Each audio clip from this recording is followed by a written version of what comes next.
Welcome back to the channel. Today I'll show some tips and tricks to Monster Hunter Wilds. Hopefully this will be useful to both new and experienced players. I'll cover a simple way of gathering materials, farming, loadouts, searching for specific monsters and tips for the endgame. So let's get into it. Starting with a way easier method of gathering resources. We'll stay here in the Windward Plains and you'll see there's loads of resources around us. Normally we'd press L2 and we'd go around and we'd press circle and pick up the resources we want. Instead of doing this, you can just hold L2 and go down and up on the directional pad you'll see on the left, and we're just cycling through the different bits we want. You don't need to rotate round, you can just stay where you are and it'll just do a 360 pull around the different items you want. Note this isn't as useful if you're moving, because the new items will come and then it moves in the order, so that isn't as efficient, but this is really good at the start of the game if you're stationary to gather some resources. On to farming. They don't make this clear in the game, but in order to access farms you must have completed the story and reached high rank. There are then 5 quests to complete, one in each village within the regions, and this opens up a farmer. You can speak to Nata and access all your farms. There's a video up on the channel relating to farming and which quests you need to complete. Here are the 5 farmers, mainly looking for honey as it's the ingredient in mega potions. This is a really quick way of gathering resources so you can focus on the hunts. Clicking on one of the farmers you can select which resource you want them to gather. On the right you have the half a star, 1 star, 2 star and 3 star, which relates to the yield. The higher the star, the more you'll get of that resource. Note that this changes depending on the season, so it's not always the same, so you can adjust accordingly when the yield is too low. The farmers are also able to gather different items depending on the region they're in. Next we'll quickly cover loadouts. You want to go to your tent and go to transfer items. If you've returned from a hunt with your items depleted, it can be time consuming restocking the items from the item box. Instead, click on loadouts and here we have your specified loadout and select the one you want. This will automatically restock everything in your item pouch, so this is a real time saver. If you find this video helpful, please like and subscribe, it really helps the channel. Thanks. On to crafting. Go to the crafting list and I'll quickly show mega potions and how much honey we have.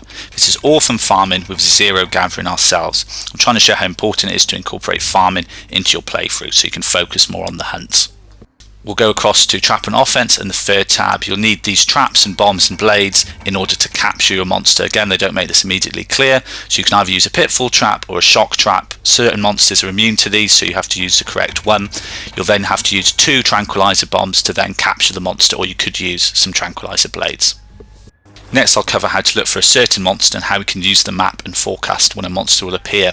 So here we have a tempered quatremise, Rathian and Baflara. You can press R1 twice to go to the forecast menu, and we're currently in morning and the season of plenty as it says at the top there. But say we want to hunt a tempered Chatacabra, so here we'll see that it doesn't actually appear for about 15 minutes, so you have the minutes tab all the way across underneath morning and plenty, and with the bars on the monster you can see when some of these monsters will appear. However, certain monsters only appear during certain seasons. For example, the Gypsyros only appears during the fallow and normally at night time, and say we wanted to hunt that Gypsyros, we'd go to our tent and go to rest. We could change this to fallow and change the time to night time, and we'll see if one appears.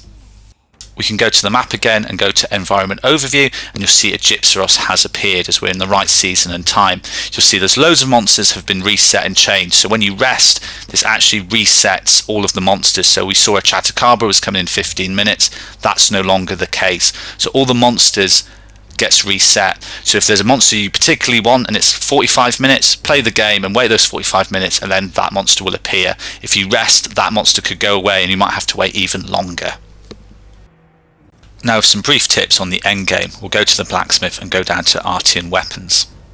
I've chosen a longsword. It consists of 3 parts, 1 blade and 2 tubes. I've selected a rarity 8 blade, so the other parts must be the same rarity. We couldn't select a rarity 7 tube, for example.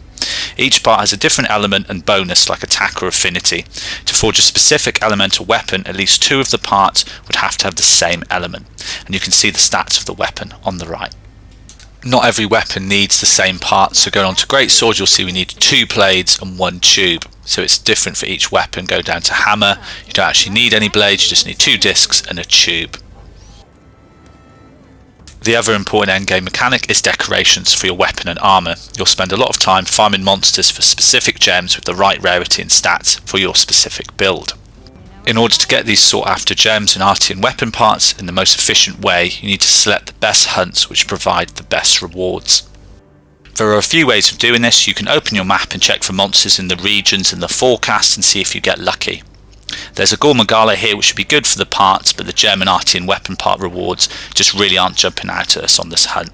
So we can go to the quest counter and go down to lobby member quests.